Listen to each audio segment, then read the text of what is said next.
Hello friends, तो आज की इस वीडियो में आज मैं कक्षा 9वीं वाले विद्यार्थियों को प्रश्नावली 1.8 के प्रश्नों को बताने वाला हूँ। तो चलो प्रश्नावली 1.8 के प्रश्नों को देख लेते हैं। तो देखो, ये है पहला प्रश्न जिसमें दिया हुआ है 34 का वर्ग। अब 34 का वर्ग करेंगे तो इसका जो उत्तर होगा वो कितना होगा? 1156। लेकिन हमें इस तरीके से हल करके नहीं लाना है, 1156 इस तरीके से हल करके नहीं लाना है। तो हमें हल किस विधि से करना है? तो हमें हल सर्वसमीका विधि से करना है। तो सर्वसमीका जो है इसके लिए ले लेते हैं a और b। ठीक है, ए बी का वर्ग रहेगा। जैसे ये है ना, तो इन दोनों मान को अंदर रख दिए समझो। तो ए बी का वर्ग, फिर a का वर्ग, फिर 2ab, फिर b का वर्ग। ठीक है, तो इस सर्वसमीका का उपयोग करना है और इसी सर्वसमीका से हमें 1156 लाके देखना है। तो आता है या नहीं आता है, ये इस सर्वसमीका में ही हमें पता चल जाएगा। तो चलो इस प्रश्न को हल करते हैं।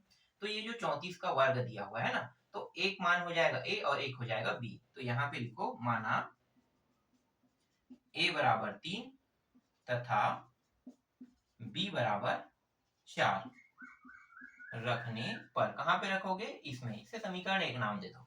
ठीक है, तो समीकरण 1 में रखने पर, मैं यहाँ पे लिखा नहीं हूँ समीकरण 1 में, सिर्फ a बराबर 3 b तथा b बराबर 4 रखने पर लिख दिया हूँ। ठीक है, इतना काफी है। 3 कहाँ पे रखेंगे? यहाँ पे। तो 3 ये हो गया। b के जगह में 4 रखेंगे, 4 फिर वर्ग, फिर बराबर, फिर ये जो a दिया है a की जगह में 3 का वर्ग। अब यहाँ पे देखो, ये जो स्लेस मैंने दिया है ना, इसे एक भाग वाला इस तरीके से पैटर्न में बना लेते हैं। तो ये हो गया 3 का वर्ग, फिर बीच में है 2 गुणित a इसके साथ गुणा में है। तो a का मान कितना है? 3 और b का मान कितना है? 4। तो ये सभी गुणा के फॉर्म में थे। फिर b का मान कितना है? 4। तो 4 का वर्ग। अब यहाँ पे 4 का वर्ग कितना होता है? पीछे से करते आएंगे। 4 का वर्ग 16, 4 तिया 12, 12 दूनी 24 होगा ना। गुणा करेंगे तीनों को, 2 3 4 को गुणा करेंगे तो 24 आएगा। और ये कितना आ जाएगा? 9 आ जाएगा।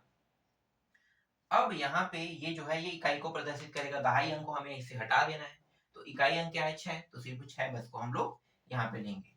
ठीक है, एक जो है यहाँ पे हासिल के रूप में आ जाएगा। कितना होगा? 24 और एक 25। तो क्या पूरा 25 लिखूं यहाँ पे? नहीं, एक ही अंक को लेंगे क्योंकि दो अंकों में है और हमें सिर्फ यहाँ भी इसके एक ही अंक को लेना है।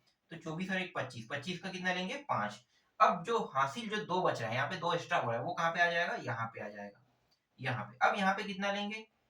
9 और 2 11 होता है। 11 लें कि सिर्फ एक लें? 11 लेंगे। क्यों 11 ले रहे हैं? क्योंकि यहाँ पे आगे और कोई पद नहीं है, इसलिए इतने में रोकेंगे और ये जो है पूरा पूरा लिखेंगे। ठीक है, 9 2 11। तो 1156 हमें लाना था। देखो 1156 लेकर हम यहाँ पे आ गए। तो इस तरीके से ये जो आपका प्रश्न है पहला, वो कंप्लीट होता है। अब दूसरा प्रश्न बनाते हैं। ठीक है, तो दूसरा प्रश्न जो है इसमें संख्या दिया हुआ है 19 दिया हुआ है। बदल लेते हैं यहीं पे प्रश्न में संख्या को।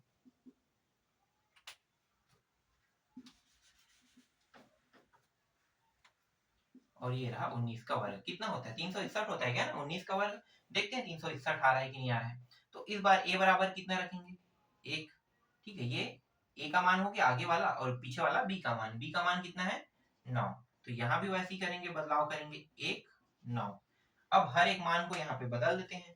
ठीक है, हर को मिटा दो सभी को।